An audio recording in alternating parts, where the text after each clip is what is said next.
Hello. So it's been a few days since I done a video, and the weekend happens and whatever else, and I've been doing a bit of self love and stuff, redoing meditation, the usual stuff.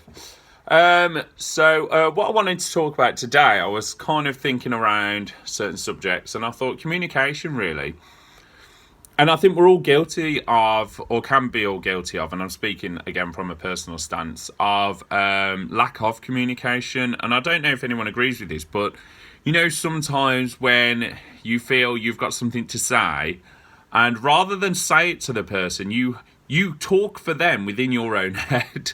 You have an argument or a discussion within your own head, and you're talking from their point of view to yourself, which is never right.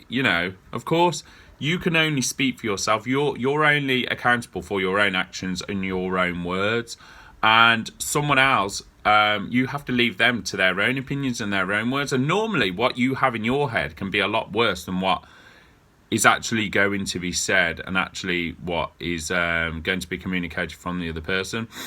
And I struggled with this for a long time. I think I often would never talk about something.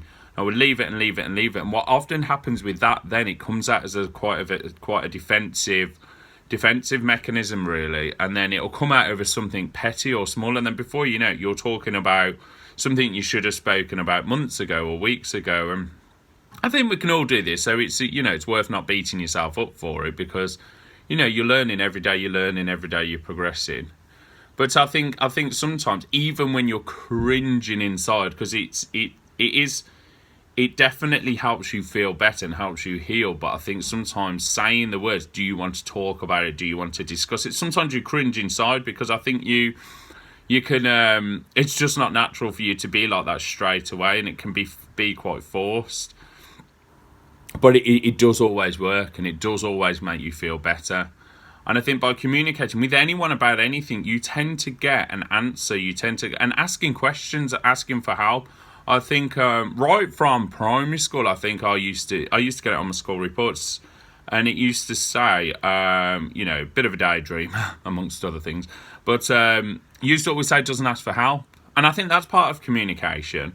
Asking for help, asking for guidance, asking for understanding, to understand something. If you don't understand something, communicate it, ask for it. If you like that typical saying as well, another thing, don't go to bed on an argument. Again, communicate, talk about it. And I think that's almost vital. And this isn't me saying I'm perfect, by the way, saying I do communicate everything, because I really don't. Sometimes I'm trying to rationalise my own feelings and thoughts without them being unnecessary, unkind, angry or defensive. And I have to go through that process every time. And it sounds exhausting, but that my mind likes to work like that, and that's just how I am. Hence why I try to practice mindfulness, because it's the opposite way of what I think. So, kind of trying to create balance and equilibrium there. But I think, like in any situation, but also your communication with yourself, I think, is important. Your self-dialogue. Sometimes we self-sabotage if we've done something we shouldn't have, or we feel we've pushed certain limits or boundaries with ourselves. And it's about sort of recreating them, talking to yourself. Again, getting back to the affirmations, which I think has popped up in one or two videos. Affirming to yourself you are a good person, affirming to yourself you are decent. And that's assuming you are decent, because I often find people that aren't decent don't refer to themselves as that, if you know what I mean. They're often quite self-indulged, let's say.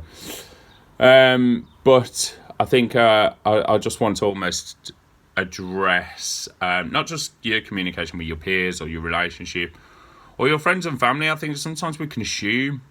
And there's a saying that I love, and it says, when you assume, you make an ass out of you and me. I think Joel Lycett said it, the comedian who I love. I think he's hilarious.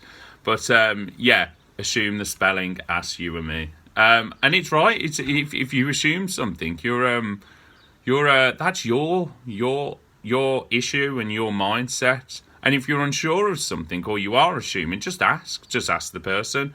If they get offended or defensive, then you have to wonder why, because their reaction says a lot more about them than it does about you. Because all you're doing is asking sincerely, you're asking genuinely, so long as you are, and you just want to know, you're just curious, your mind has gone somewhere and you just want to know. And I think that's okay. It's like, as long as you're doing it kindly and you're not being aggressive with it, because then it will come out aggressively later on. And you will then burst or blow, and it'll be over something completely unnecessary, and then something, and then the argument may spiral out.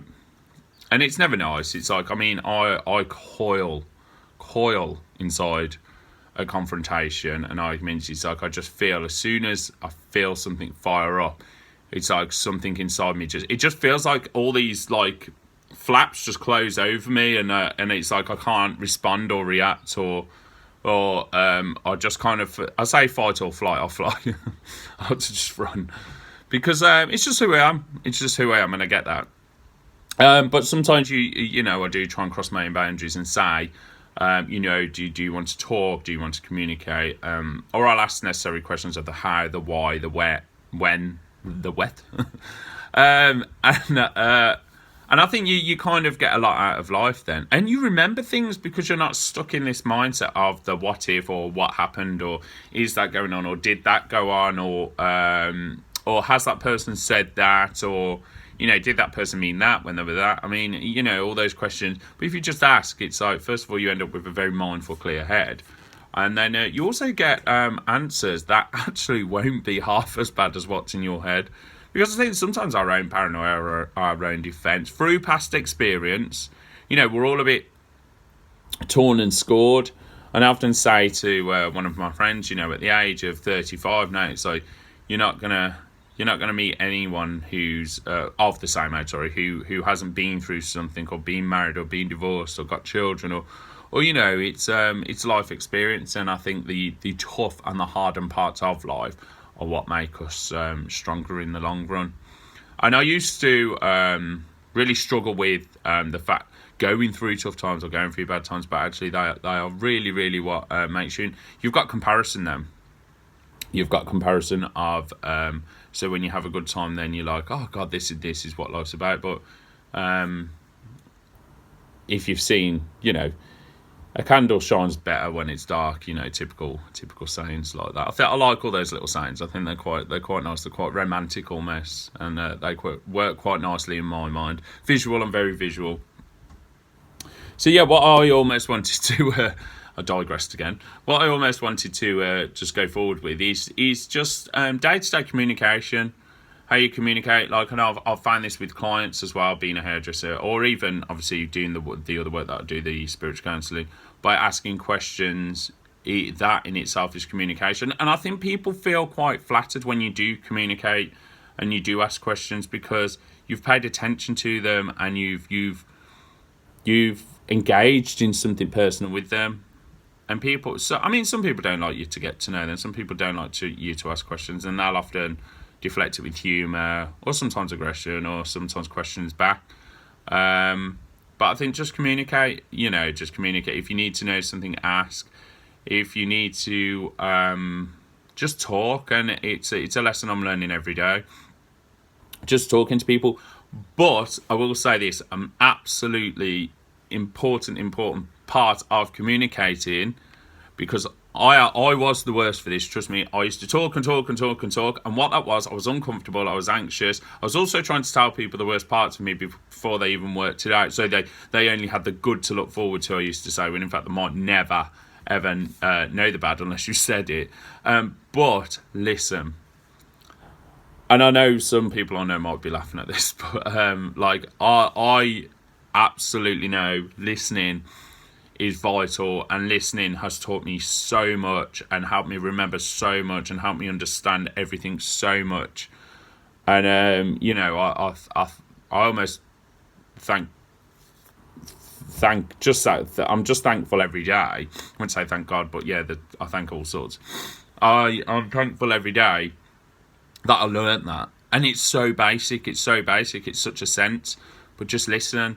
And sometimes I find myself in that trap of over talking again, but again, that could be anxiety or anything. But yeah, just listening. Listen, really, really listen. Listen daily to stuff. Let's sit just sit in a restaurant and listen, or like sometimes I'll go for dinner on my own and I'll just listen to people. And you learn so much. Honestly, you learn so much. Communicating and listening, or just listening, is you learn so much anyway, which ultimately makes you better at communicating. So it's all a bit of a cycle. Listen, talk, communicate, all vital. A vital cycle, I think. So yeah, that went on to all sorts of subjects again. But I hope you got the gist of what I was trying to say. Communication, listening, and engaging, talking, not talking over someone. Again, I've done that quite a lot in the past. I think are all quite nice, fundamental parts of your day-to-day life. And I think you don't only learn a lot about everyone else, you learn a lot about yourself. So yeah, I hope this video has reached you well, and I wish you a grand old Tuesday.